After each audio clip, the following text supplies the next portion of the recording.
ఏంటన్నా చెల్లి వెళ్ళిపోయిందని బాధపడుతున్నావా? చెల్లి వెళ్ళిపోయిందిరా, తమ్ముడు కూడా వెళ్ళిపోతాడు కదరా. కూడా అయితే నువ్వు చెప్పినట్టు ఈడ్చుకొచ్చి కట్టుబడేసి ఎరగొట్టేసేవాడిని. తమ్ముడు కదరా, పెళ్లి వరకు అయితే ఆపగలిగాను, నా కోసం ఆగడు కదరా వాడు. ఏంటన్నా నువ్వు కూడాను నందు అని తక్కువ అనుకున్నావా? మనను ముక్కుపిండి ఇంట్లో కట్టుబడేస్తుంది. ఉంటాడంటావా? ఉంటాడు.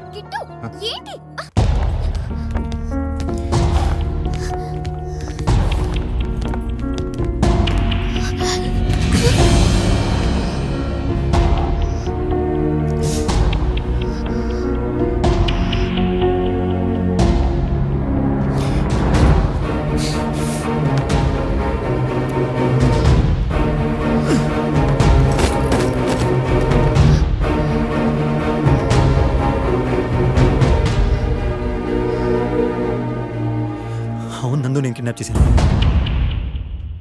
మీరు అనుకుంటారు నాకు తనకి మధ్య ఏమీ లేదు.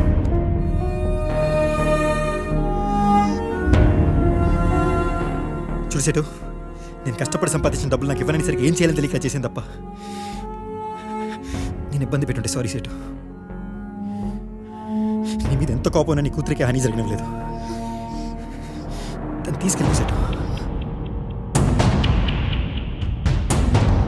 வேலை முடிஞ்சிச்சு வா.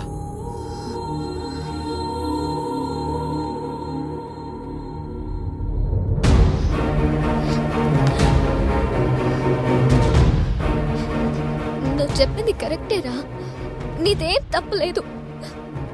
నేనే రెండోసారి మోసపోయాను. నువ్వు చాలా మంచివాడుని నాన్నతో చెప్తాను. నీ క్యారెక్టర్ మీద ఏ మచ్చ పడదు.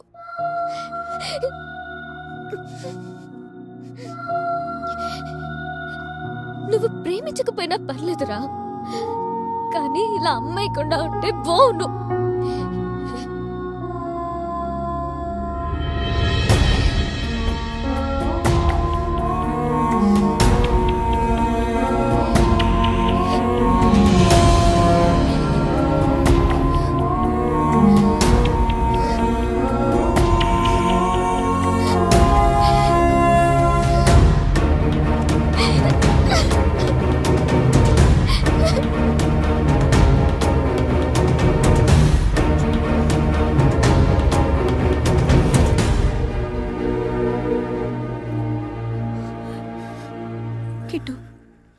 నువ్వు తప్పు చేస్తున్నారా?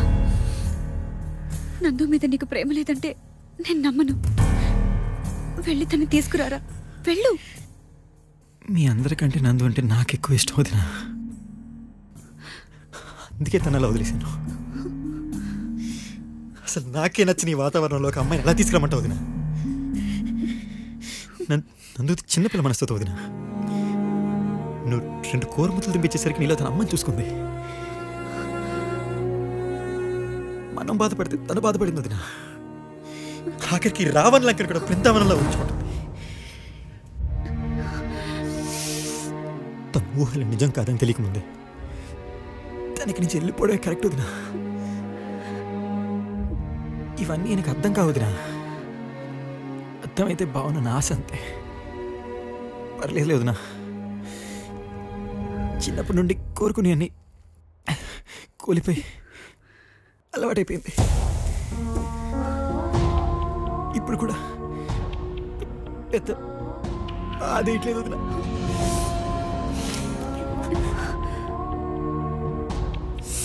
తనకి ఫ్యామిలీ కరెక్ట్ కాదు వదినా. అమ్మాయికి మన ఫ్యామిలీ కరెక్ట్ కాదు.